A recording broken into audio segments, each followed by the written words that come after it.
যা গরম পড়েছে বন্ধুরা, দেখতেই পাচ্ছ ঘরদোর পুরো রোদ্দুরে খাঁ খাঁ করছে। ভালো না, তাও যতটা পেরেছি পর্দা ফর্দা দিয়ে রেখে দিয়েছি। তাদেরকে একটু তাড়াতাড়ি রান্নাবান্না করে নিতে হবে। এই যে চিংড়ি মাছ, আলু, ডাঁটা, পেঁয়াজ দিয়ে একটা পোস্ত করব। বৌদিরা তো দেশের বাড়ি গেছে, ফিরবে, তাড়াতাড়ি রান্না বান্না করে আমি আবার মেয়েটাকে নিয়ে একটু বেরোবো। তো দেখো, মেয়েটাকে জন্য আগে প্রথমে একটু ম্যাগি করে দিয়েছি, তারপর আমি একটু চা খাচ্ছি।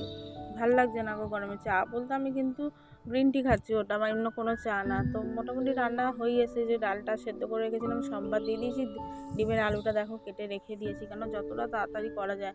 আমার তো না এই রোদে যেন না বেরোতেই ইচ্ছা করছে না, কিন্তু কি বলো, দেখো মেয়েটাকে তৈরি করে দিয়ে নিয়ে বেরোতেই হবে, কেন এটা পোলিও দরকার জিনিস। তো বন্ধুরা, এতটা রোদ, ওই জন্য ওকে না আমি একটা আলাদা ছাতা দিয়ে দিয়েছি। তো দেখো তো, ও তো ছাতা নিয়ে নড়তেই পারছে না, ঠেলে ঠেলে নিয়ে যেতে হচ্ছে। তো তো আমরা চললাম মা মেয়ে। তো বন্ধুরা, ভিডিওটা কেমন লাগলো জানিও। টাটা।